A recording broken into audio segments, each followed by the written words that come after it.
important and groundbreaking decisions as to how we can do even better and more in that area. I want to reflect on the fact that spirituality is just a big part of our sense, ourselves, whether we are here or abroad. We started with the blessings of the Burchell Baptist Memorial Church, and we also had our Bishop Clive Porter from the Diaspora sharing the word with us, and that set us in a mood of unity and a spirit of unity. But we will also have a panel later today on the role of the church in the diaspora, and how it is that we nurture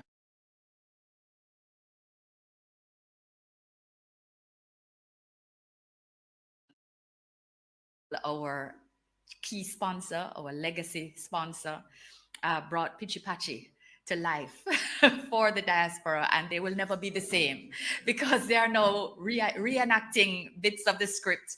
They are looking at how they can bring Pichi Pachi overseas to give more opportunities to our extremely talented actors and actresses and singers, how it is that we can ensure that we are sharing quality, creative, and youthful Jamaican creative productions overseas. So it's a cultural benefit here, it's entertainment, but it's also creating opportunities and connections. So we want to thank VM for that. We also want to thank Jane for their personal connection with Agent Sasko, who I missed last night because I was on the work elsewhere. And when I made it to the event, everybody had left already. But it's all right. I will catch the next one. I will have to do that. And I also wanted to say that we're very much looking forward to what Grace Kennedy will have for us this evening. We don't know yet what it is, but I'm sure we will be pleasantly surprised. I want to reflect also on our yesterday's ceremonial opening, which sought to again reflect this synergy and this continuum between Jamaica and the diaspora.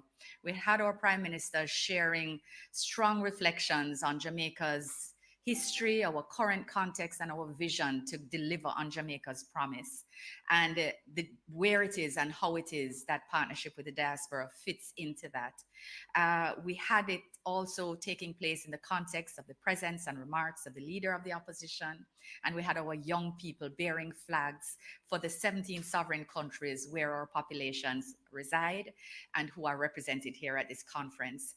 And for us, together with the violinist from the diaspora, 15-year-old Leah Flynn, who just expressed all that is good about Jamaica and good Jamaica young people and our talent.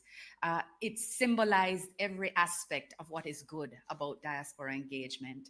And that morning set us off on an excellent path for the discussions on creative industries, on health, on education, and other matters which have also or will deliver clear outcomes on which we will continue to act as we learn and listen to each other. So I want to just say that diaspora engagement is important to us, and this conference reflects its importance. And if I have the opportunity, I will, on another occasion, share some of the stories and some of the connections that have occurred here at the commercial, at the philanthropic, and at the individual level. When you hear them, you cannot help but be inspired.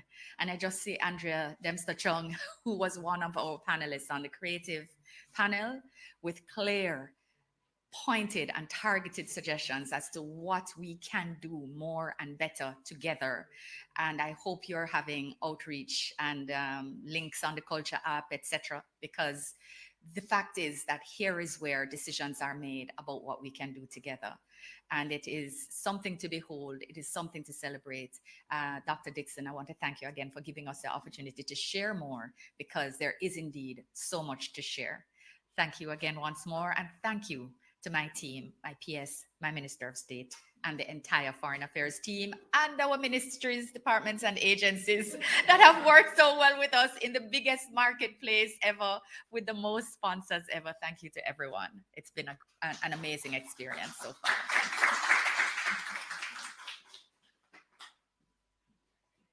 Thank you, Minister Johnson-Smith. All your hard work is paying off, and I'm going to have our Minister of State in the Ministry of Foreign Affairs also speak, and then he will be followed right after by Dr. Brown to give their comments on this very, very awesome conference that we're having in Montego Bay.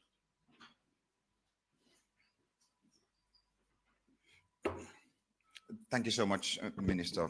Good morning, Minister Johnson-Smith, to our Permanent Secretary, members of the Legacy Partner Team, other sponsors who are in fact present, to you in wider Jamaica and beyond in the diaspora. This conference, the Jamaica Biennial Conference 2024, it really has been, a most energetic conference. The Montego Bay Convention Center has been abuzz with one clear message, and that clear message has been about unity. Members of the diaspora have indicated that they too want to continue to play their part in advancing the welfare of Jamaicans at home and Jamaicans abroad. And one of the strongest feedbacks from this conference is the inclusivity with which the government has approached diaspora affairs over the last few years. Certainly with the inauguration of the Global Jamaica Diaspora Council and the Global Jamaica Diaspora Youth Council in 2020 under the stewardship of Minister Johnson-Smith, we have taken the diaspora beyond the traditional areas. In the past, we had 8 conference members, or rather 8 diaspora members represented as a form of the diaspora board. Now that number has extended to 30. We now have diaspora reps, including sector leaders. So there's a diaspora sector leader who is well experienced in terms of crime and citizen security, and he sits and advises and helps to make contributions, positive contributions to the Ministry of National Security. There's a diaspora rep who is charged with education. Again, she has direct link to the Ministry of Education and so forth in other fields, including the creative industry and tourism.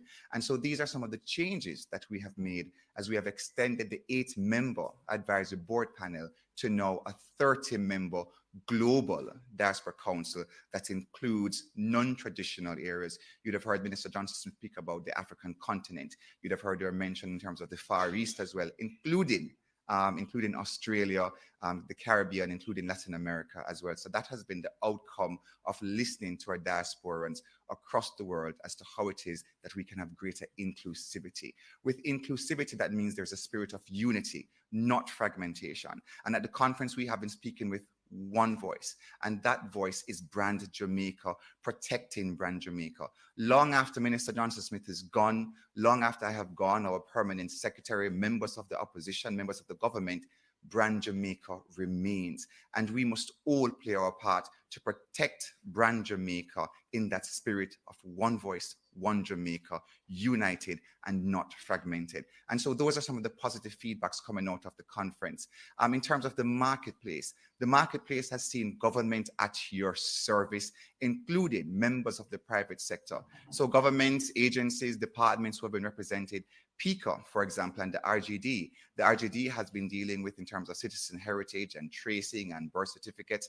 PICA has been dealing with providing passports. There's one gentleman who indicated that there's an incident involving his daughter some 20 years ago, and he has been trying to get his passport. And with the assistance of minister, working with the representatives from PICA, his passport is now well on the way and will be delivered to him in a matter of weeks. And these are some of the success stories that are happening here.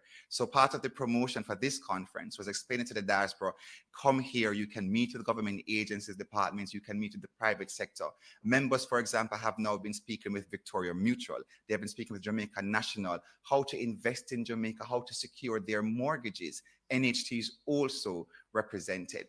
And so this conference has really been a global approach, a united approach to assist and to empower members of the diaspora.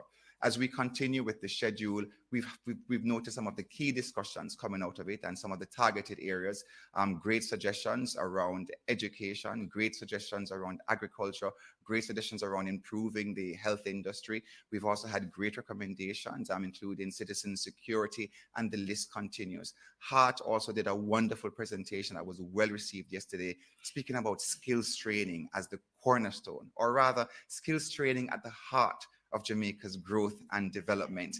And we would have impressed upon the diaspora what it means to have Our Prime Minister has always maintained that for Jamaica truly to take its place, as a digital society, we must not only be consumers of technology, but we must be producers of technology. And these are some of the programs that HEART has been doing in terms of putting technology forward. So HEART graduates are no longer only learning about, let's say, for example, housekeeping to work in a hotel. We are training them with the requisite skills in global technology that they could be working in aeronautics, ship repairs, in computer world, in the intelligence system. And so these are some of the transformational things that are taking place in Jamaica. And the diaspora, they are eager to lend their voice to be a part of this. So the conference, I was asked yesterday, Minister, do you consider this conference a success? I said it is a resounding success. And there are some persons who thought maybe we would not have had breaking more than 1,200 registered attendees, making it the largest, the biggest, the best, the most successful conference over the last 20 years. And again, this stems from a concern. In his meetings with Minister Johnson Smith and his discussions with myself, he's always been keen on diaspora engagement. Where we said, how are we going to reach out to more areas, to more persons across the diaspora? And one of the things that we did in terms of planning this program, we had a series of regional conferences over the last year. There's a regional conference in Africa, a regional conference in the United Kingdom, regional conference in Canada, across the US. We had a high commissioner, or host ambassador rather, in France for Western Europe, and also a regional Caribbean conference. Again, these were truly historic. And the discussions coming out of the engagement with diasporans, they serve to form the content of the program. So when we spoke about HEART, when we spoke about customs and you, how to get goods into the country hassle-free, when we spoke about improvements in citizen security, the health sector, education, agro-businesses, a great presentation yesterday by Minister Floyd Green, not just about agriculture, but also about the fisheries industry and mining, mentioning that Jamaica's limestone is your toothpaste. That is the extent and reach of the Jamaican product. So Jamaica is no longer vacation destination. Jamaica has simply transformed over the last few years as destination trade and investment. And the diasporans, they want to capitalize on that. They have recognized that this government, with completely, I want to say, very clever investment policies and have created a resilient economy. We have seen the debt to GDP ratio fall from 144% to 72%. And provided we continue on this trajectory, the debt to GDP ratio come next year would have been further reduced to 62%. And so the diaspora, they recognize it is now time for them to capitalize on the investment opportunities. And they are here forging relationships, forging partnerships, and they're all about investing in brand Jamaica for its continued growth and development. So those are some of the highlights and successes coming out of the conference that I wish to share with you. And I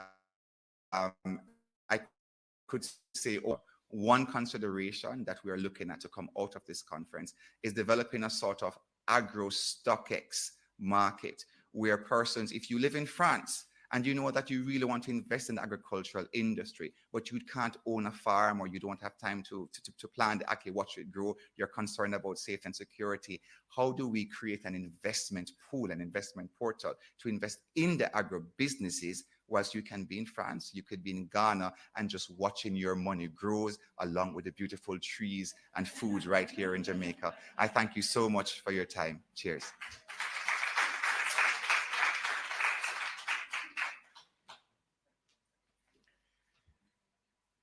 Minister, you've done a wonderful job in summarizing the last 2 days, and the conference continues today.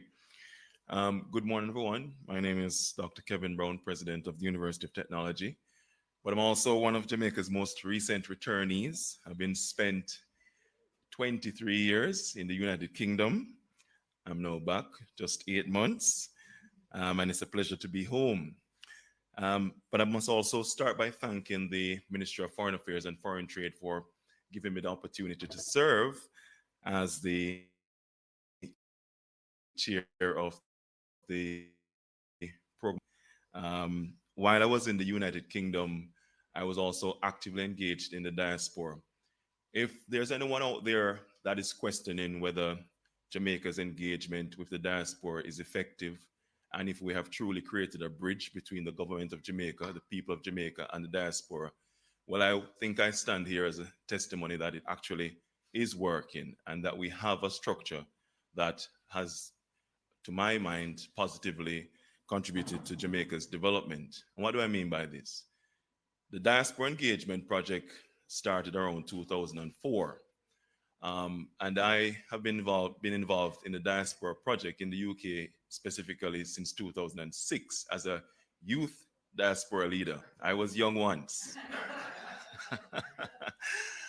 and my engagement with the government of Jamaica through the Diaspora Project and the build out of diaspora organizations has continued throughout. And even now, as you can see, they have still held on to me, which I'm grateful for. I'm always happy to serve. And so, from my UK experience in the terms of diaspora engagement, we have seen the development of formal structures. You would have heard of the advisory board, which predates the now new Global Jamaica Diaspora Council, where we had representatives from the main to 3 regions on the advisory board, or the United States, Canada, and Britain. We have grown. Minister spoke about the Global Jamaica Diaspora Council having 30 members. So the government has acknowledged that the diaspora lives everywhere, right? I'm sure perhaps at some point we'll have heard that there's a Jamaican living in Antarctica or somewhere like that. I see Minister shaking her head, so maybe that has happened. Well, there you go. Thank you, Minister. So Minister has confirmed, indeed.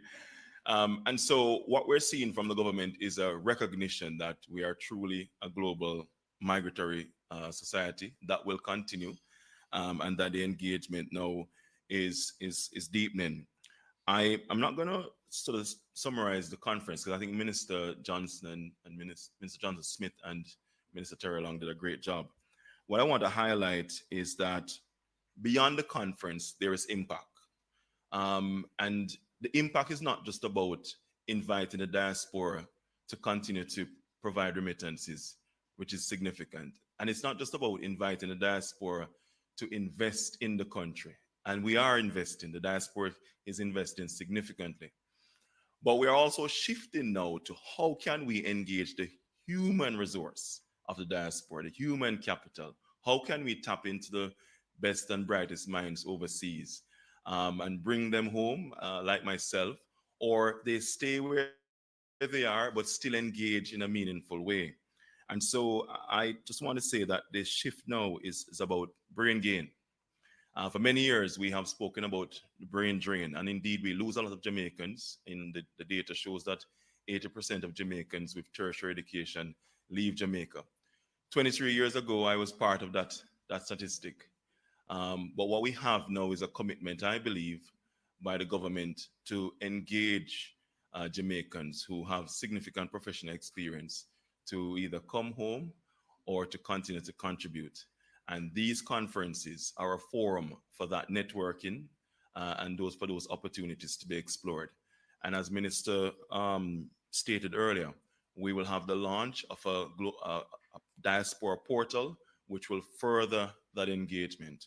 So my message to everyone out there is that the Diaspora Project continues. This diaspora engagement transcends administrations, and that the commitment is bearing fruit. And I'm happy to be home. I thank everyone involved who allowed that to happen. And I want to see more of my fellow diasporans come home. My final thing to say is that Minister Terry Long spoke about Heart NSTA. And indeed, they are at the heart of where we need to go next in terms of the technological development of Jamaica. But I also, it would be remiss of me not to speak of the importance of tertiary education. So, and I know my minister is coming next, Minister Favour Williams. But very briefly, I'd just like to say that tertiary education also, complementing what Hart is doing, is central to Jamaica in terms of our desire to be a knowledge-based economy, a society that has a workforce ready for the future. And so UTEC is also making those changes. And I say this because I am now making a call, if the minister will allow me, to my fellow diasporans with significant academic and professional background, that the University of Technology and the other tertiary institutions here in Jamaica need you.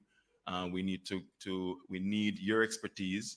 And through technology, you don't all have to come home. We can engage with you, and the opportunities are there for you to continue your academic practice, and also to help our students to learn from you, and to also be work ready, not just for Jamaica, but the region and the globe as well.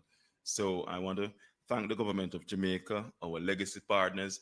You know, one of the beautiful things about the Diaspora Conference is that it shows that private and public sector partnerships work and work effectively, and have been delivering these conferences for 20 years, right? So I want to congratulate everyone involved, and thank you again for this opportunity.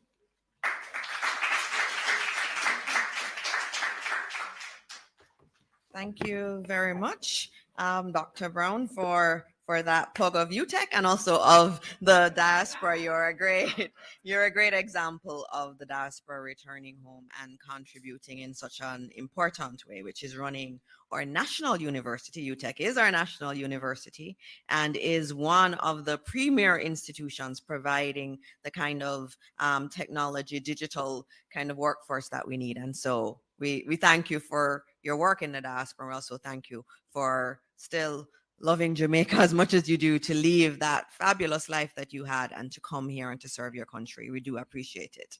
Also, we do have to hear from one other person from the diaspora, someone who's in the diaspora.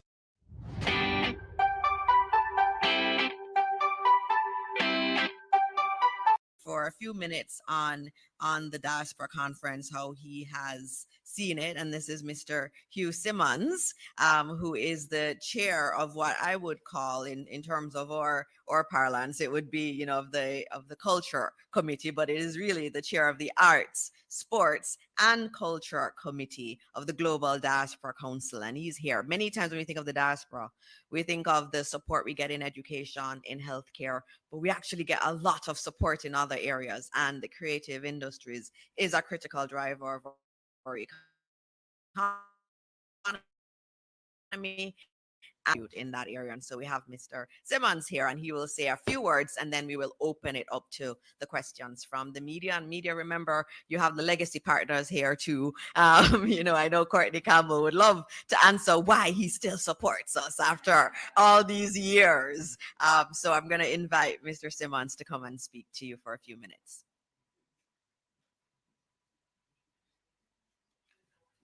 Good morning. The honor and privilege is mine. I recognize the dignitaries. Since I'm not a diplomat, I can say all protocols observed. I want to take the opportunity to express my thanks to the government and people of Jamaica for hosting the 10th Biennial Jamaica Diaspora Conference. I am Dr. Hugh Simmons, Arts, Sports, and Culture Sector Lead on the Global Jamaica Diaspora Council. I have the opportunity to serve, having interacted with the best that Jamaica has to offer at home and abroad, with the conference underway here in Montego Bay, Jamaica. The power of Jamaica is not just about its brand. It's about the history of the land, its people, its role in global society and global culture. And from all Quarry to Asafo to Usain Bolt, from Merlin Ottey to Grace Jackson to Shelley Ann Fraser Price, or or gold medal defending champion Elaine, Jamaica is not just about its brand and its people. It's about what its contribution is as a cultural gradient in the globe and its place as a little but Talwa nation. The Global Jamaica Diaspora Conference here represents one of the best things that we have to offer to Jamaicans at yard and abroad. And being here with so many well-thinking Jamaicans, friends of Jamaica who want the spirited conversations with and without the alcohol. And one of the beauty about that is the dialogue is rich, it's forward thinking, and it is also one that shows not just passion, but it shows intentional action on behalf of Jamaicans at home and abroad. And I want to take the opportunity to thank the Ministry of Foreign Affairs and Foreign Trade and the excellent team that has really worked in the background to bring what we're here experiencing in Montego Bay. To our legacy partners, I want to thank our legacy partners from Grace, VMBS, Jamaica National, and the other sponsors who made it possible. When I think of our cultural and creative industries, we haven't tapped into what's possible. We haven't even touched the tip of the iceberg. So, Minister, even if a Rastaman lives in Antarctica, or in 1996, I had the opportunity to know that the head nurse at the General Hospital in Reykjavik was from Jamaica in Iceland. Bob Marley says, movement of your people. And we're going to move. We have Dr. Brown, move and come back a yard. And one thing that we recognize is how do we create a bridge that says to us, you're welcome to come back, you're welcome to move, and you're welcome to even have it hybrid. Come here when it cold abroad and take the warmth a yard. So when we think of Jamaica, it's not just about, and I want to say this unapologetically, it's not about remittances. It's about reminding of us what matters. And Jamaica is never far from our hearts and our minds. And I am situated in the Northern Climes, situated in Toronto, Canada, but have the opportunity not only to serve Jamaica and her people, but also help her realize the best of what she has to offer to the world. And that is the people, the promise, and what's possible. And what is possible is why we're here today. So when we think of the cultural industries, it's not monolithic as we shared in our panel on day 2.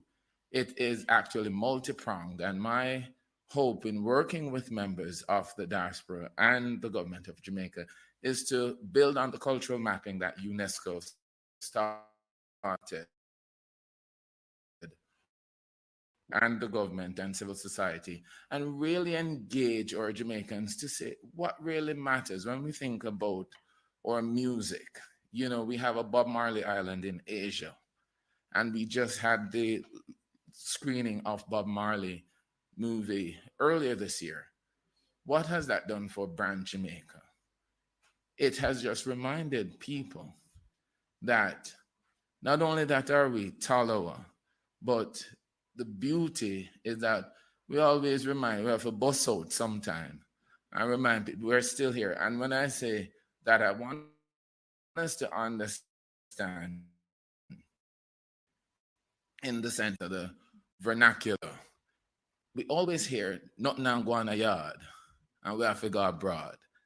I want to remind you that whether you're at the yard or abroad, Jamaica is happening. As a child, I've had the privilege to go to school.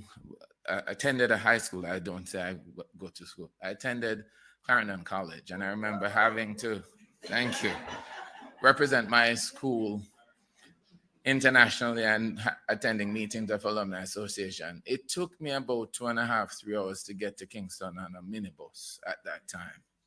I tell you, I have the opportunity now to get to Maypen in Clarendon from Kingston within 45 minutes. Not Jamaican driving, but international driving. So when we talk about what is happening for our people, we see the work that is being done in Kingston. And Kingston is indeed the most creative city in the Western Hemisphere, hands down. And I want to remind you of the work that has been happening here. Our greatest export is our people, but our greatest asset is our culture. And we emanate the energy, the experience, and the expertise we bring, and the swagger that it is to be Jamaican. And I really want to, I see one of my friends and a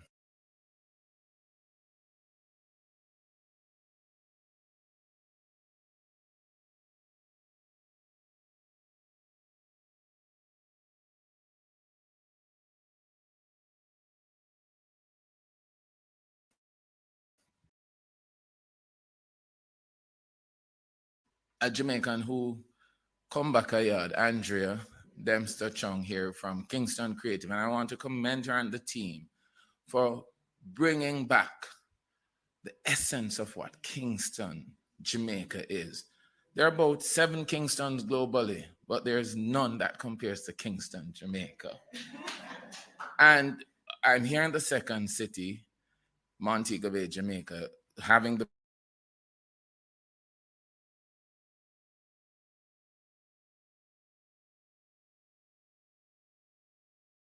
industries from sports, music, arts, digital media, right back to the very music. The athletes have swagger. The musician, they bring you their mirage of talents, and they bring you the message of hope and wagwan at yard and abroad. And I want to remind us that when we think of the creative and the cultural industries, Jamaica needs the opportunity to create funding to engender the realization of that promise. So people, it is the people who will help us amplify the brand. The legacy of Jamaica and its people comes in understanding from government, civil society, and communities and citizens for us to walk hand in hand, collaborating, partnering, and standing in unity. When I say Jamaica creatives, when I say cultural sector, I speak of the fact that whether you are of any persuasion, the promise, the possibility, and the potential lies in us standing in unity. And the cultural and creative industries are a bridge to building on the promise, the possibility, and amplifying the best of what her people has to offer.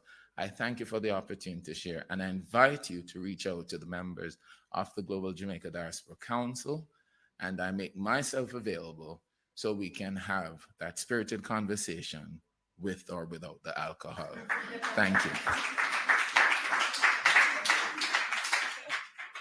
Thank you very much, Mr. Simmons. It's always good to hear from a participant, someone from the diaspora. And this is how we know God is good, right? Yesterday, very late last night, we were talking about today and finishing up the arrangements for the press briefing. And we said, we need to find the right person from the diaspora.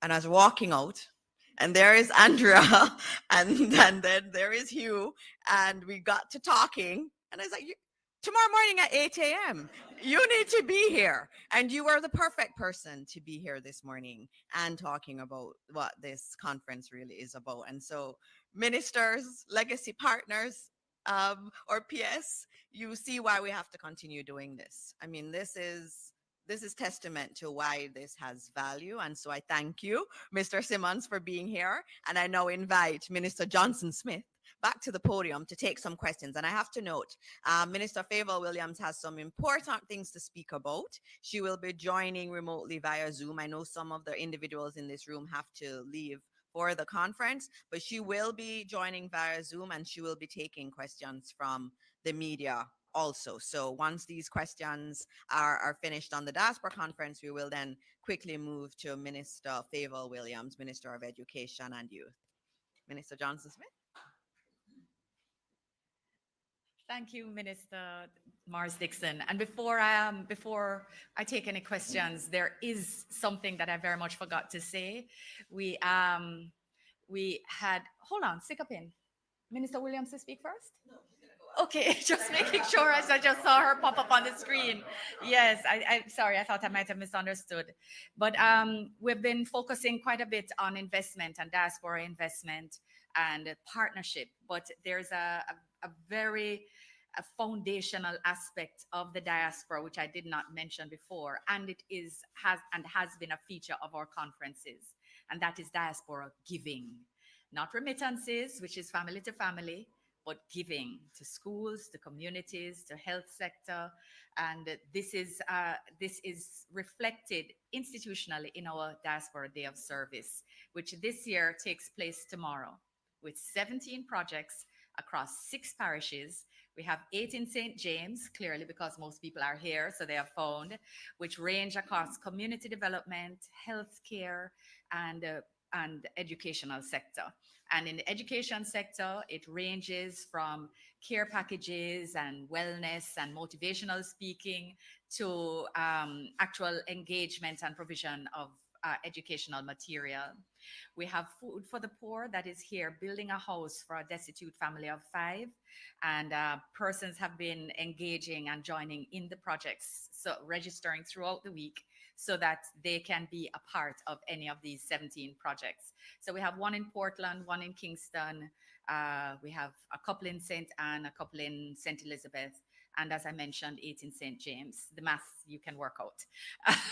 But I just wanted to share with you that giving is actually a very big part of it. The spirit of philanthropy is a means of connection for our diasporans. And it is one of the, I think, strongest demonstrations of the selflessness and the connectivity that exists between us. So I thought it would be remiss of me to not mention that expressly, even as I spoke to all the other areas. Pardon me for taking up your question time. The floor is yours, if there are any. Good morning, Commissioner Williams. Good morning. So I have 2 questions. The first one has to do with diaspora engagement. I know there's a session later today, but what are some of the ways in which the diaspora, members of the diaspora will be engaged in the CRC process? I know yesterday the opposition leader was saying that it has to be inclusive, including members of the diaspora. And 2, I understand that there are some challenges. I know it exceeded the target with persons registering yesterday and they had to receive temporary passes. Can you confirm this and how has it been addressed? So let me start with the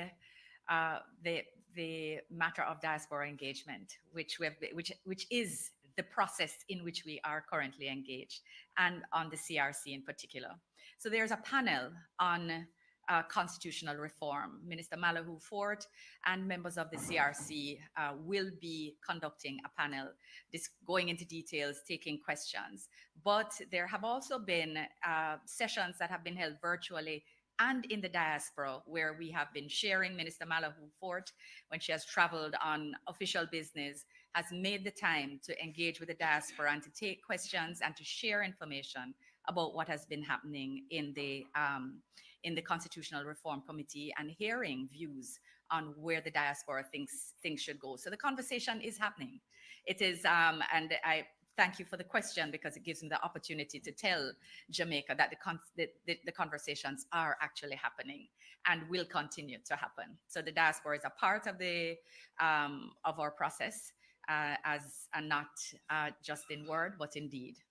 on the matter of registration in any conference where you have a registration process where most of the people decide to come on a particular day. We know persons came before, for example, they registered on Sunday before our reception, etc. Process was seamless because the flow of people was manageable. But when the river of people came down, it was a good problem to have, because what it meant was that people were here, they were excited, they were ready, and they all wanted to attend at the start of the time. And so we were able to facilitate with temporary passes, which helped to meet their need and the time constraint. And so again, I'm happy you asked that question, because it helps us to share how it is that we deal with some of the logistical issues in a positive and effective way. So thank you for both of your questions. Thank you.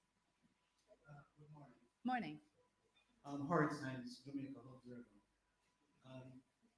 The New York consulate seems to be processing a large number of passports, which really should be the responsibility of people. Yes. There are any efforts to get the Ministry of National Security to provide additional resources to complement the work of the consulate? Yes. Literally, this has been one of the issues that first came to my attention from 2016, and it has been something that we have been working on. And the move that we have just made in New York to a larger space is actually to facilitate also a mini PICA, what I call a mini PICA.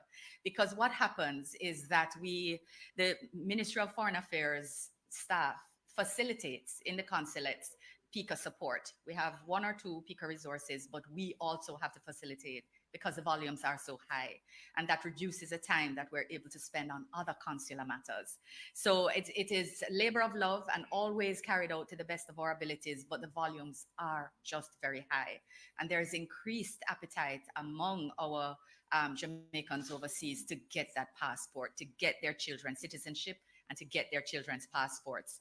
And because many of them left before the machine readable passports, they're unable to use the online facility because they have the old blue one, the handwritten one. And really at this point, because of for security and the elimination of fraud or other issues, the process for online applications is still limited to adults who have a machine readable passport that has expired. So in short, we have been working with the Ministry of National Security and with PICA itself about resourcing a mini PICA in New York. I will say proudly, however, though, that notwithstanding the high volumes under the leadership of Consul General Wilson, New York used to be the most complained about mission historically. And the complaint levels have fallen. The praise levels have grown, and the new space and new resourcing, we think with this reconfiguration, will help even better to serve our population. And it's much closer to the subway as well. So more people are able to come. The volumes, but we're working with one way or another, we're working with it. Minister Terrell mentioned the agro-stock. Agro-stock. How far are we down the wicket with this development? So, as indicated, it is one of the outcomes that we will be considering going forward. So from the discussions had with Minister Green yesterday, and just the enthusiasm and the interest displayed by members across the diaspora. So throughout our travels, we have always been promoting the agro-industry. We have recognized that certainly over the last 40 years, we are now seeing unprecedented growth across many different sectors. The demand for orchard crops across the world. Ackee has now become the new vegetarian fruit. It is the new scrambled egg of the world. The demand for breadfruit, the demand for mangoes and other crops. So this all provides a great opportunity for investment in Jamaica's agro-industries. But you do have some investors, persons who are not farmers per se, but they wish to capitalize on the growth sectors across, whether it's agriculture, fisheries, or mining. And what we are looking at now with members of the diaspora, which is a concept to be further discussed with Minister Green and his team, is how do we now develop this bank of resources? So if you have $5 million, how can you invest that $5 million in a sort of agro StockX market? And that $5 million will now grow because that is now put into a pool where whether it's being invested in orchard crops or in the fisheries industries, etc. So you don't have to be, as I said, you could be in Ghana, you could be in Nigeria or South Africa, you could be in Chile or Panama, but you can get the rates of returns out of the farming sector. So it's a wonderful concept. And we're hoping that in the next few years that this could also be one of the deliverables or one of the outcomes. Minister Johnson spoke about conferences. So in terms of continuing the discussions, in terms of pooling ideas together, we also look at deliverables. What are the outcomes from each conference? So Minnesota have also spoken about the Jamaica diaspora registration portal and the JAMDEM and so forth. So we're looking always when we leave conferences, what are the deliverables? And we do believe that this would be an amazing deliverable because one, it also helps the diasporans to invest and capitalize on the growth in our agriculture, fisheries, and mining sectors. Thank you.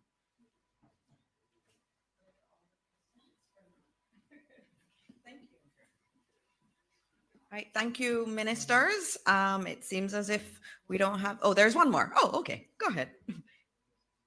Okay, good morning to you all. My name is Anthony Lewis, Nationwide Radio and Jamaica Observer. My question is, there has been a suggestion on radio recently where members of the diaspora are suggesting that apart from the usual in terms of remittance and assisting the country in general, they would like to be also a part of government. I would like to hear maybe from the minister, what's your take on it? Members of the diaspora being a part of the government directly. Sure, this is it has been a matter for discussion for years within the diaspora, and there is still no single view, whether among the diaspora or in Jamaica, about this issue. Meaning there are diasporans who believe that they should be a part of government, meaning that they're able to serve at every level and in every way that they wish to serve in their country of birth. And then there are diasporans who believe that if they have moved away, if they do not have to bear the consequences of their decisions because they have chosen to live elsewhere, that they should not, that they serve in different ways. And this is a debate that actually happens within the diaspora. There are different views. It's a constitutional issue, and I'm sure it's an issue that will also be discussed by the CRC panel later, because it is grounded in the Constitution, how it defines eligibility to serve. And it is a matter that has actually been considered by the CRC. So I think that if you consider the constitutional perspective, that is a discussion which continues locally and in the diaspora. And then if you consider that there is no single view, and therefore there is the conversation actually continues to happen even among those persons who live overseas, you recognize that it is a matter which continues to have differing perspectives, differing views, and it is just ripe for continued discussion, which is taking place here at the conference, we're happy to say. Thank you. Oh, yes. Kelisha Williams again from Television Jamaica. Yesterday, President Biden announced that an executive action which should protect the spouses of undocumented migrants. I would like to know your take on this. I know Jamaica is among the largest group of migrants for a small country in the United States. What's your take on this, and how could those undocumented Jamaicans benefit from this? Yeah, we think it is an entirely positive development for our community overseas. It is specifically for spouses who entered for more than 10 years, meaning they've been resident in the US for more than 10 years, and who may not have entered legally but have married. Because the laws actually said before that they would have to go back home in order to regularize and then apply to come back, which would mean separation from family, there'd be children, etc. And now what they can do is remain there within a process in order to regularize themselves. So we think that it is a step that is a positive reflection of the recognition of the immigrant community to the growth and development and the social cohesion of the United States, which is what we always say, that when we consider migration, we don't only think about illegal migration or think about persons being a burden on society, but we think about how it is that even as us Jamaicans specifically, how we grow and contribute to the growth of other countries when we migrate. And so that the positive cycle of migration is something that we're always very pleased when it's recognized by the host country. And this decision that has been taken, we know it will positively impact families. We know it will positively impact Jamaican families. I don't have numbers for the persons. This is a very recent development, but we do know that people are being encouraged, and we encourage Jamaicans who may be listening overseas to get guidance from attorneys as to your eligibility before you engage the process, so that you ensure that when you do, there's a positive result. You may think that it is, if you've been in an irregular situation, that you shouldn't engage, but we encourage you, get advice, get good legitimate advice, not somebody on the corner who said I'm here, say no say, but get the proper advice. It's worth the investment. And in fact, you can call the consulate or the mission to get a recommendation for an attorney, because we sometimes have people in the community who are willing to give that advice and they're very well informed. So I want to encourage you very much to reach out and find out about this new rule that will allow that if you entered the country illegally more than 10 years ago and you have married a US citizen, whether you are eligible to now regularize yourself and get your citizenship. Thank you very much for that question. Thank you, Minister. And that's why I know that I have the best cabinet colleagues. You can have a lovely question from the media about an order from the US yesterday, and she has a very good answer and understands the issues inside out. So I do have the best colleagues in the cabinet. We're going to be switching gears, and I thank you all for all the questions in relation to the Diaspora Conference and for all of you who have participated. And we're going to be going to the Minister of Education. But before I do that, I do need to note one issue coming out of Cabinet this week. This is the post-Cabinet press briefing. The Cabinet discussed recent reports relating to issues in the health sector. And the Prime Minister expressed very strongly the need to understand the circumstances around a lot of these matters. And two that were very prominent last week, especially on social media, included the death of a baby, and there were discussions around the availability of a ventilator for that baby. There was also an issue in relation to Falmouth Hospital and the care that was provided to a mother. When you watch or listen to any of those stories, they are heartbreaking. And the Prime Minister was very moved by those stories. And he has asked the Ministry of Health, the leadership of the Ministry of Health, to come to Cabinet next week to explain the circumstances around those situations, plus also to generally discuss issues in the sector and also patient care. They will be coming on Monday next week to Cabinet. This is how strongly the Prime Minister and the Cabinet views these issues. And next week at our post-Cabinet press briefing, I will report on the outcomes of those discussions. The Prime Minister wants to know what has happened. He also wants to know how we move forward as quickly as possible to address those situations and to not have any other mother have that loss of a baby in that manner, or a child have to speak about the death of their mother. And so rest assured that the government hears what's being discussed. We also have serious concerns about what has happened, and we are going to get to the bottom of it, and we are going to put in place measures to ensure that we do not have these situations taking place going forward.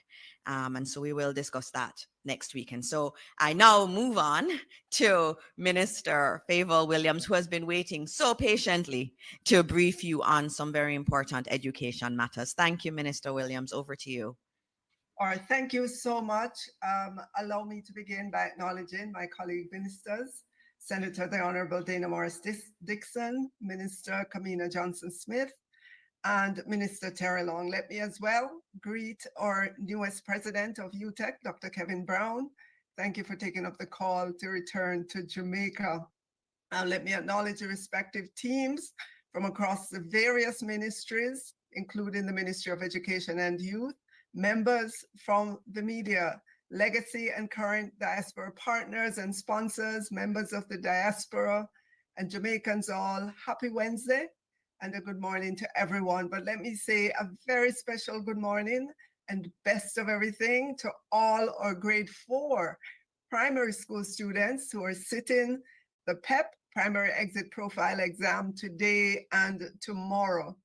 And let me continue in gratitude to all of you from the diaspora for your continued support and belief in our great country, Jamaica, and more importantly, in the work we do through the Ministry of Education and Youth to transform education for national development.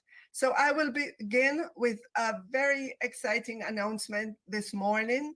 We're pleased to announce that after several years of work, we can roll out our prior learning assessment and recognition initiative.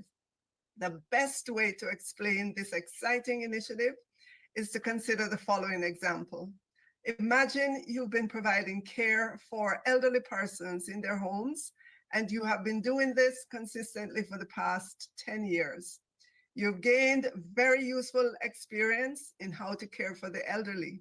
The issue is that after 10 years of working in this field, despite the very real experience, you have no certification.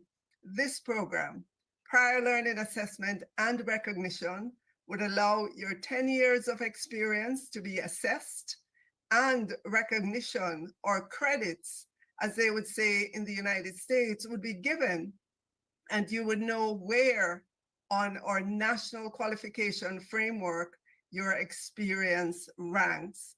And as you can see, I hope you can see a slide that shows what our national qualification framework of Jamaica looks like.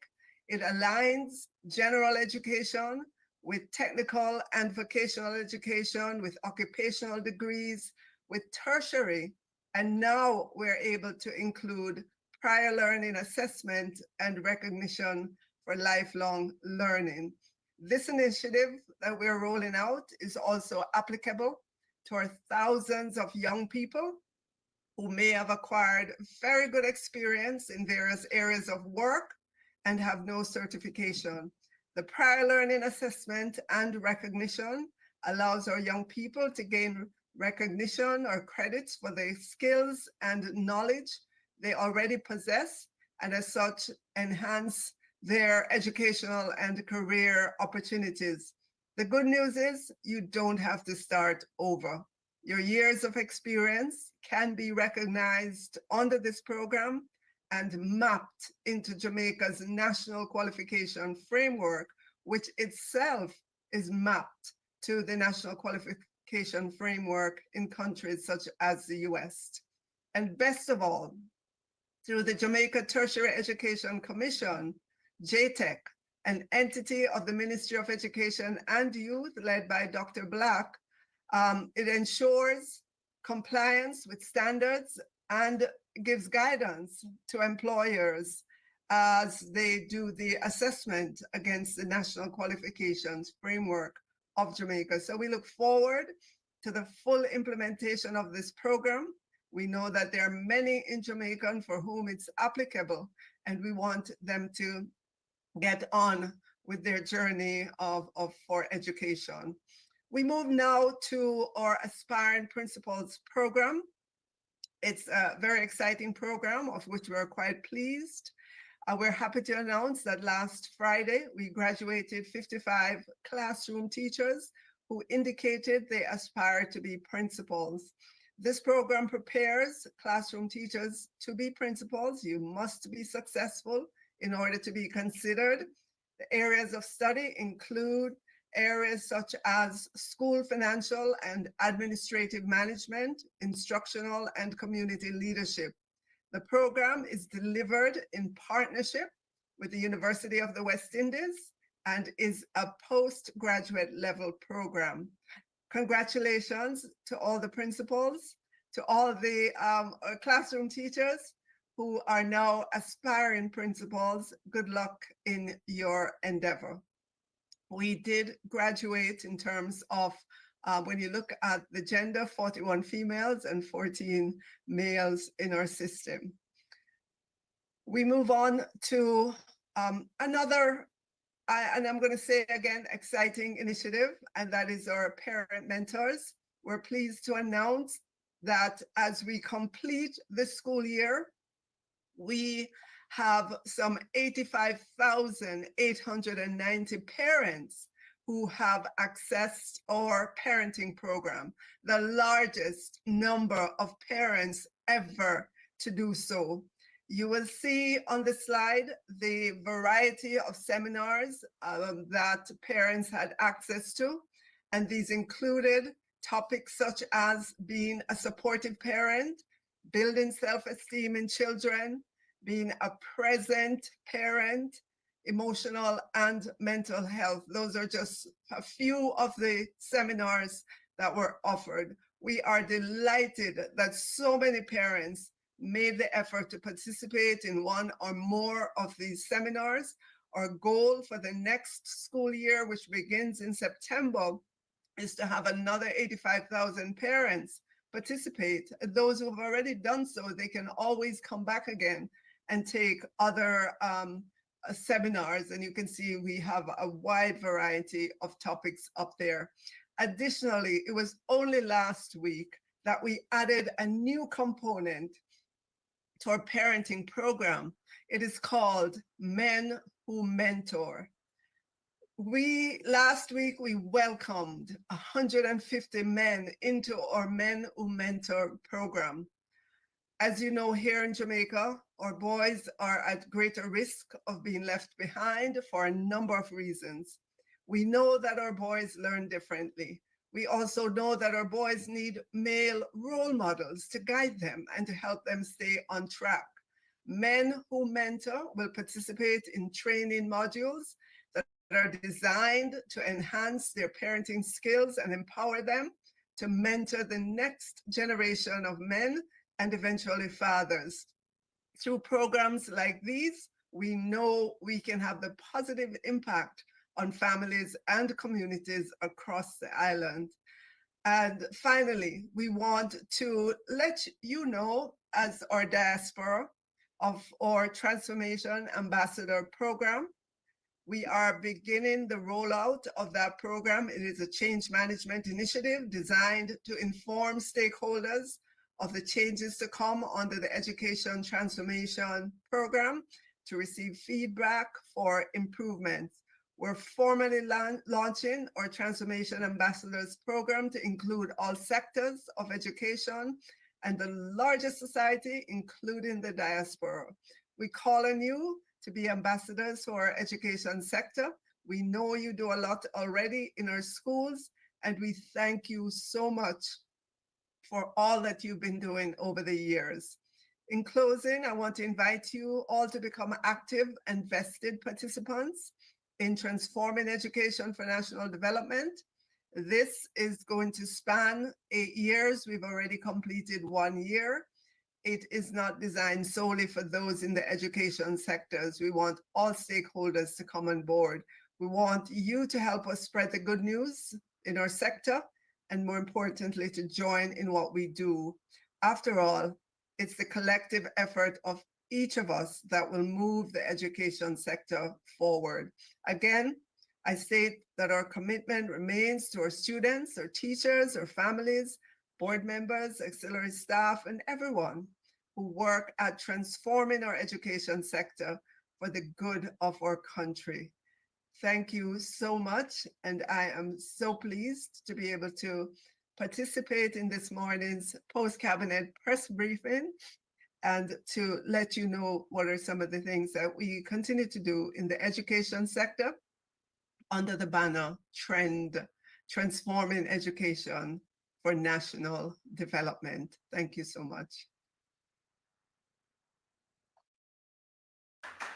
Thank you, Minister Williams. As you hear, there's a lot happening in our education sector. We know it is going to be the driver of the future of our country.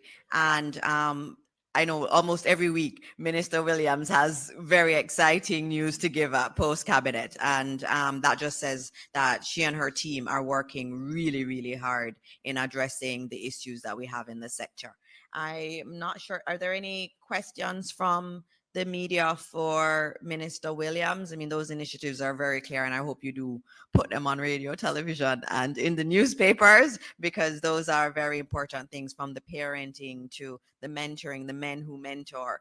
Those are all fabulous initiatives, and a lot of times we say nothing not going on in Jamaica, but she has just given a lot of what is happening. I know we're over time. I don't see any questions, Minister Williams, so we will take it that they have all agreed to put it on the news tonight and into tomorrow.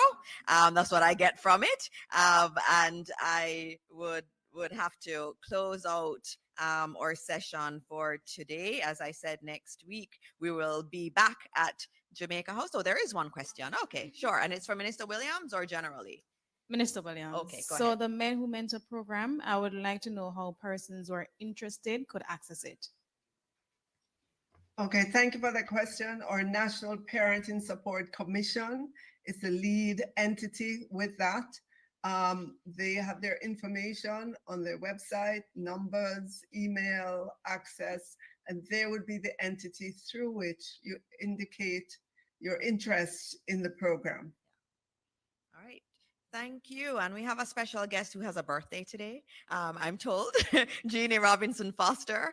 We're here in Montego Bay. Jeannie is an institution in Montego Bay, and she came by to see the post-cabinet press briefing that was being held in Montego Bay, and it's her birthday, and so I have to say happy birthday to Jeannie. Thank you for being here, and thank you all for your support again to the Legacy Partners. Thank you. We couldn't do this without leadership in the Ministry of Foreign Affairs, Minister Johnson Smith, Minister Orlando Terrelong, and our wonderful PS Ambassador Sheila Sealy Monteith Sealy. I think it's that order. Sealy Monteith. You know, and I should know this. She was probably my first boss ever.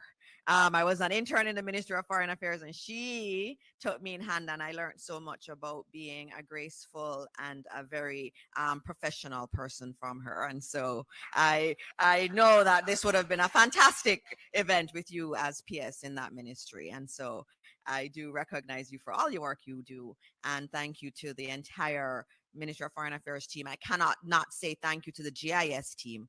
We have a fantastic team at GIS. They have put on this event. I asked them, let's do something different and come to the Diaspora conference. And they said, yes, Minister, we can do it. They had their teams come down. We had to do that broadcast with Minister Williams. You saw how smoothly it went. They have amazing technology, and they're an amazing team, and they are led by the wonderful CEO. Entros, you're not going to stand up and wave. we're saying thank you to you and the entire GIS team for your work here. And you are broadcasting all of the Diaspora Conference. It's online. It's the GIS team that is doing this. We have such tremendous talent in our country, and we have to acknowledge it at every step of the way. And so thank you, GIS, and thank you all. And this is the end of our post-cabinet press briefing for this week. Thank you. This is how we trend.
Good day, I'm Theodore Henry, and this is your JIS News for Tuesday, June 18, 2024.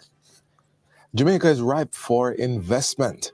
That's the message delivered to delegates attending the 10th Biennial Jamaica Diaspora Conference on Monday. Minister of Investment, Industry and Commerce, Senator Aubin Hill, made the case during the first plenary session of the conference. He argued that Jamaica had the second most attractive investment climate in the Caribbean, behind Guyana. There is no foreign exchange control in Jamaica. Clean money comes in, clean money goes out. We have a legal system that takes us still to the Privy Council.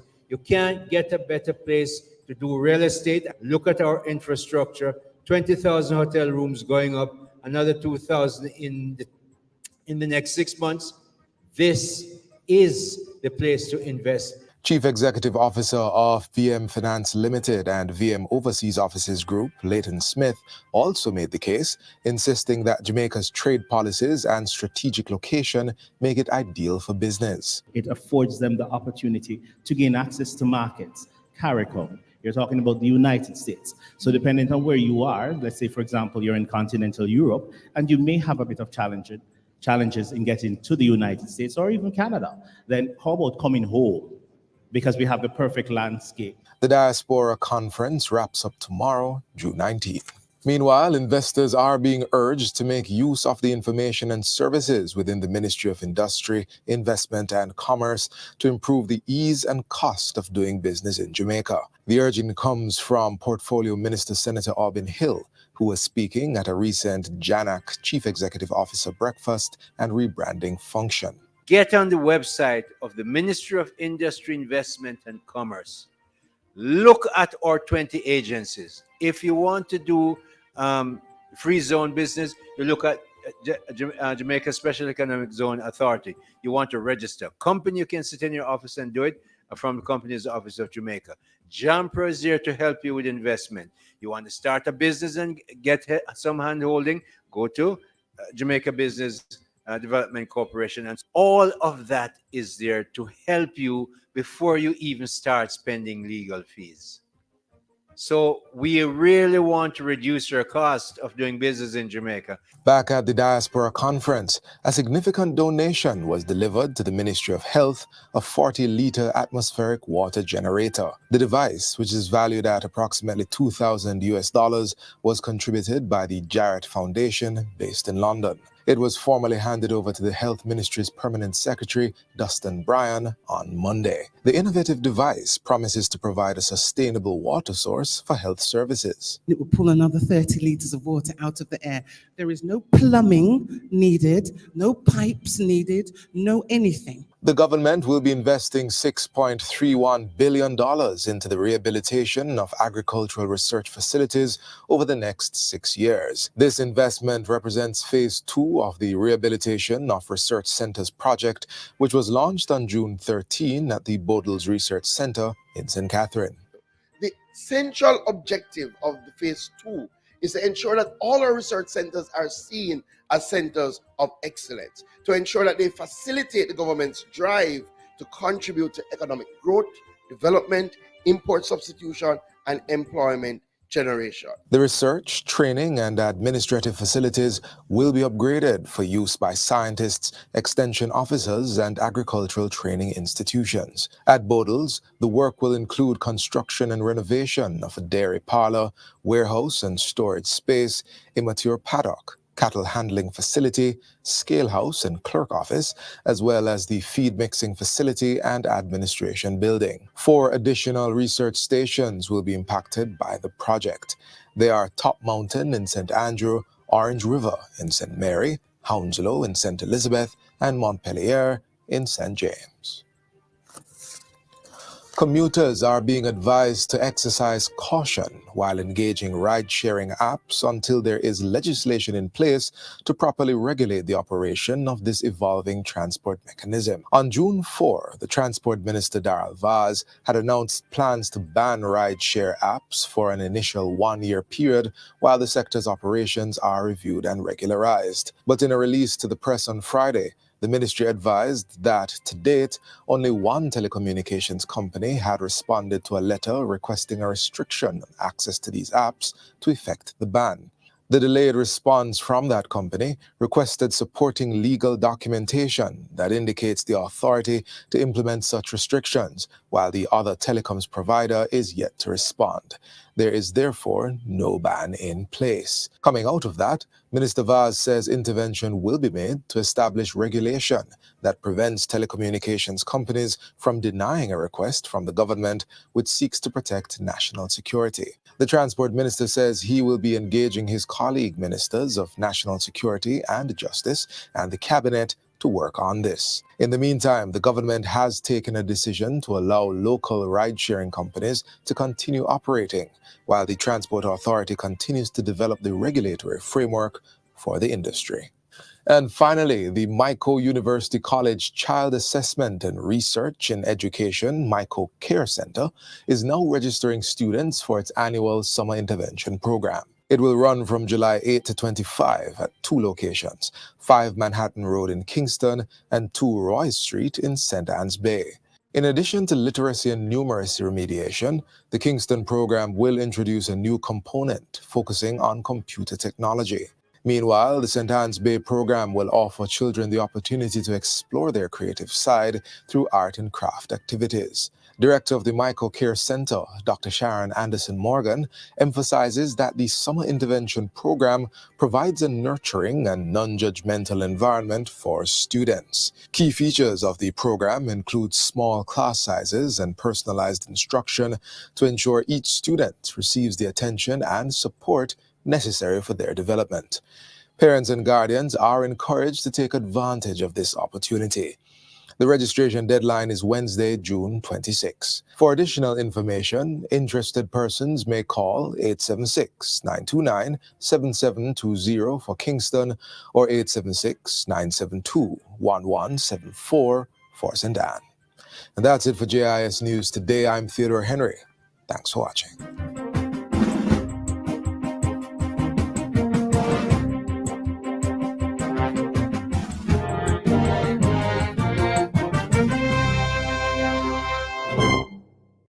Before bed tonight, try saying these 9 simple words to help attract money while you sleep. Neuroscientists found these 9 ancient words help wake up a part of the brain that's highly active in billions.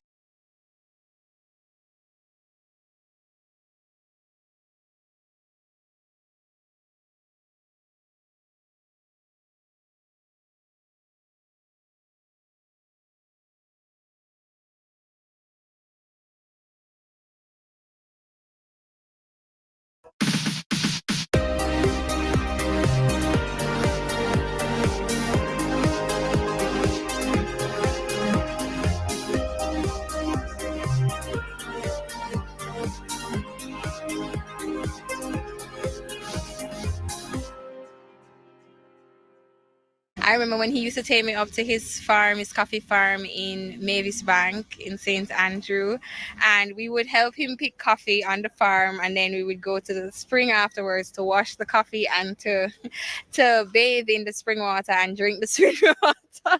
Fond memories there from a daughter of the first man in her life.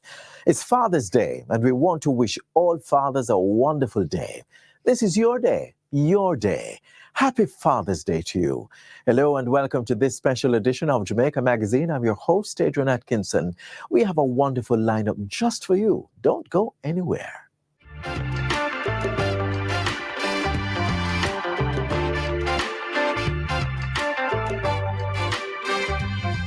There's just something deep down that gives me fun, that, you know, having her smile at me saying, "Daddy, I'm hungry," right? You get her something to eat. I mean, that's just been fun. I just want to encourage persons out there who are fathers, you know, remember that we are the ones who are building the next generation, right? And it's very important that we seek to play our part. Even if you think you're not doing the best job, right? Just do the best you can. I mean, wherever you figure you're falling short, seek if you can find persons, mentors, people who can help. I mean, to build you, buy books, right? Do whatever you need to do your best to ensure you're the best father you can be to your son or your daughter. Wherever you find you're falling short, seek help. This statement is particularly interesting because it takes us to our next segment. We all need support, and our fathers are front and center in this week's Get the Facts. Let's join the conversation.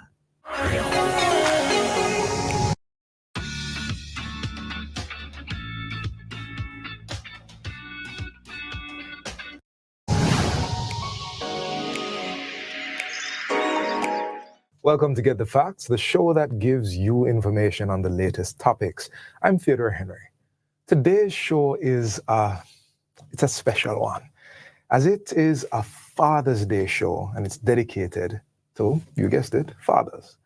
Father support plays a crucial role in the development and the well-being of children and the overall family dynamic, whether it be emotionally, I know we don't usually consider that one, but mentally or physically. When lacking the support of a father, children generally feel a great loss, one that can follow them for all their lives. But we could also argue that fathers too need support. Often the conversation will surround the woman and what they need, and that's fine. But today, we're talking father support, the importance of getting so that they can have to give. Showing support to fathers is crucial for several reasons, as it not only benefits the fathers themselves, but also positively impacts their families and communities. And that's exactly what we're here to do. We are joined by Ms. Kesia Carr, Chief Executive Officer of the National Parenting Support Commission, NPSC. And she'll be telling us what the agency is doing in this regard. So that to me say, that you think, I'm say, yes, that is important to me. Right.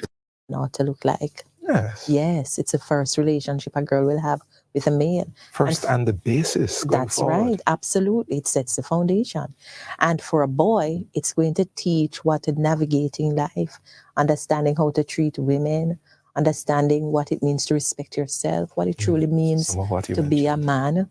And then perhaps we'll have consensus on what those values should be, you know, because we'll all have the time to inculcate from very early what it is that we want from our children. So that when they become fathers, they have good principles to emulate. Right, you are. A house built together is certainly stronger. That's right. Gentlemen, you have a subject matter expert here at the national level, National Parenting Support Commission. I'm opening the floor. Is there a question you would pitch to Lady Carr? Why is it that it seems, in my point of view, that there's a bias when it comes to men's feeling in the society? Why is that? Well, that's really, the bias that you sense is real, and that's because of what you said before. The way we're socialized, the way our boys are socialized from they're young, that you're not supposed to tap into their feelings. You heard the conversation about mental health, and he went right to emotional health, what you feel and how you think. In Jamaica, what we feel is described in so many ways as bad. We use bad to describe a range of feelings. We don't teach words. And so there is a bias that men should not feel. You're supposed to power through. True. And so that is something we all have to work on changing as a society. How do we view our boys and allowing them to understand their feelings and name the feelings that they have so that we can better be able to work through. Sir Elroy, you have one for us? My question would be, why is it that the males are being pressured to support the child, and in which it's a mother-father situation? Why the male has been so pressured? And I think what's implicit in your question is financial support, right? And you're right, support is a wide range of things. It's certainly not limited to financial support. And that's a question to ask. Why are males pressured to be the sole providers? Because it really shouldn't be. And I know too that there is data that show that the man in the household not only supports his child, if there are other children, he's expected to support those children too, especially if the father is missing, and support the woman. That's something we have to change as a society too, that there are two persons who are responsible for the well-being and upbringing of the child. And support is not limited to finances, but support emotionally. And you have to understand the language for emotions, what you feel, you know. So the support is wide, and it really ought to be shared equally between mother and father. Great questions. Thank you. Thank you for the answers. And Lady Carr, can you share with us just a little bit in these last few minutes, actually seconds, what is it that the NPSC has in store for fathers? Well, we have a lot in store for fathers. We do have programs that range to develop effective parenting skills. Recently, just Wednesday, we had a training session for 100 men. And the idea is that we're building their capacities to give support to their peers and other boys who are fatherless, and primarily in tough ecologies, because we do have concern that these boys are lured into gang activities because many of them are fatherless. And so we're supporting them through mentorship for their peers and for these boys. And of course, today being Sunday, we have the Eternal Father Awards, where the public gets to nominate men who have displayed effective parenting practices, and we're awarding them. And I think it's a great first step as a country for us to not only celebrate our men on Father's Day, but to celebrate them all year round, because they're great men, great fathers who are contributing very well to the upbringing of their children, and by extension, the uplifting of our society. And we must hear those stories too, more often. For sure, for sure. There are many fathers and to-be fathers who are watching this program.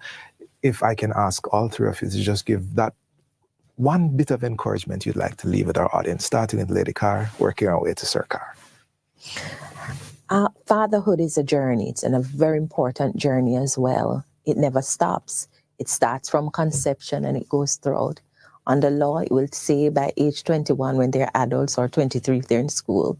But any adult will tell you that the father who is around, they still need their support. It's an important journey. The National Parenting Support Commission has been established to help all fathers across this country. And we want to listen to your stories. We want to provide the supports for you. And where we don't have the answers, we have other agencies, other ministries where we can work together to find those answers, because we believe that you are important and the support is available to you. Sir Elroy? Yes. In closing, I would just like to salute all fathers out there, all real fathers out there. My take is this: why not just change Father's Day? Get Mother's Day, Father's Day together and turn it into an International Parents Day. Parents Day. Michael? My final word to you guys is that put God first in your life. Love your children as you love yourself, because you can't go wrong by that, and live by example, not by just saying it, but by action. Because if you act on what you say, your children will listen. They'll be better men in the society. God bless you. Happy Father's Day, everyone.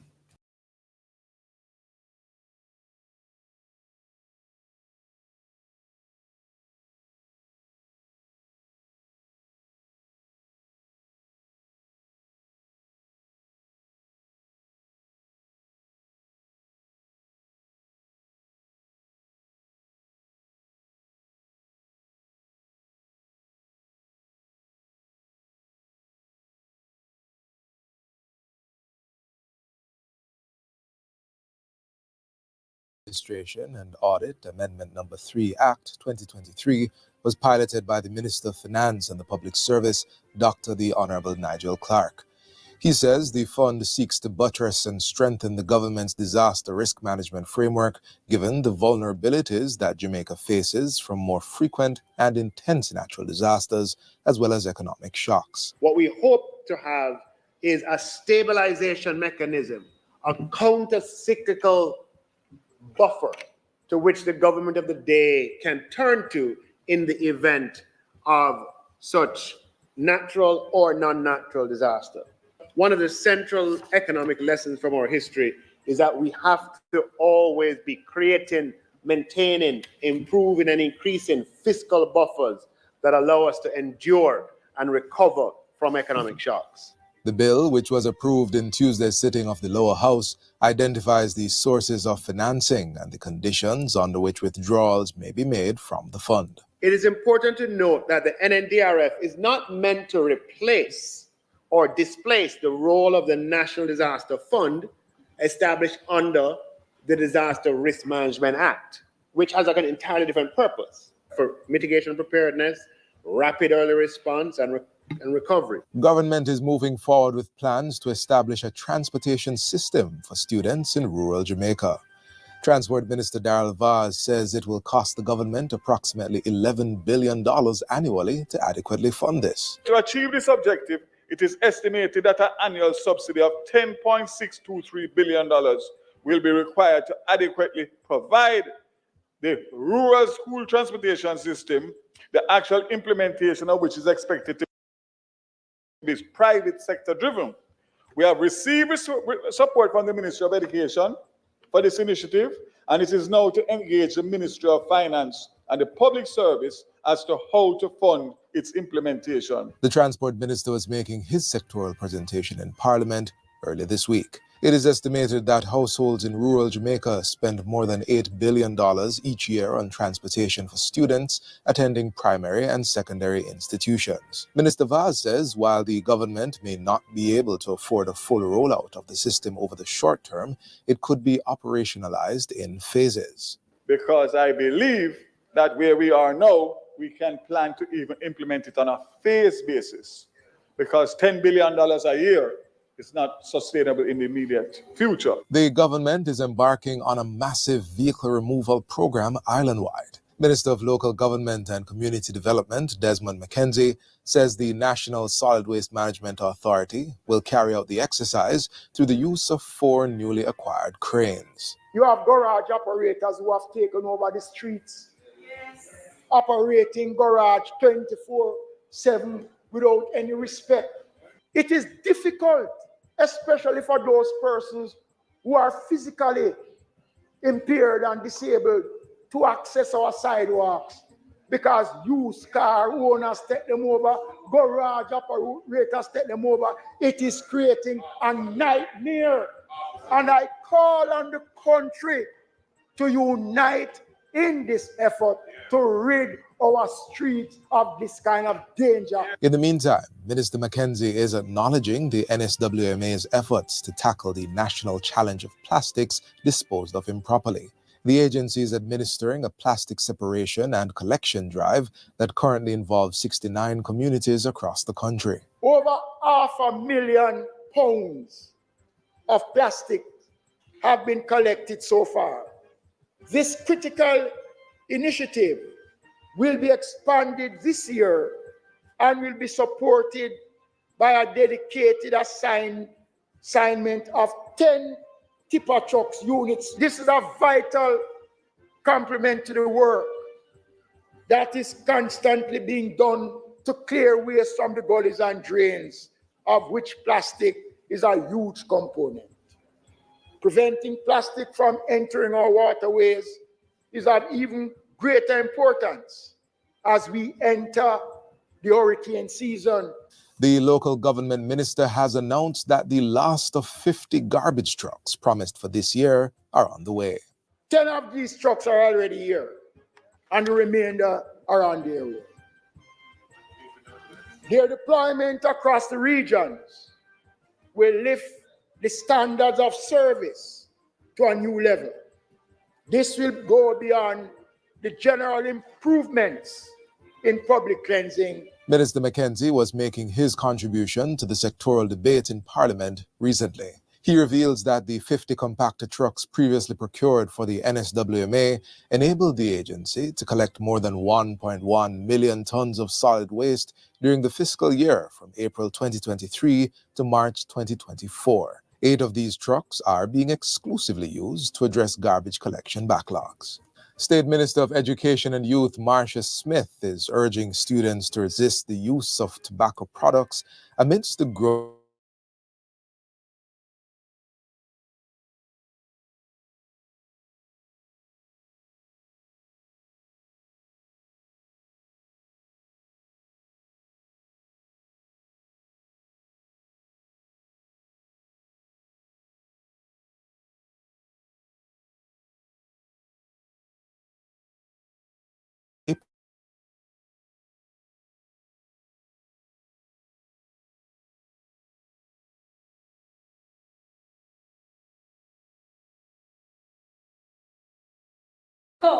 is a lot more dangerous. You know why? It's a secretive enemy. It lurks in the body for years. And you think you're okay. You think it's okay to smoke. And you think it's okay to vape. But guess what's happening to the lungs? You saw the lungs there? They are slowly becoming damaged. Chief Technical Director in the Crime Prevention, Rehabilitation and Inspectorate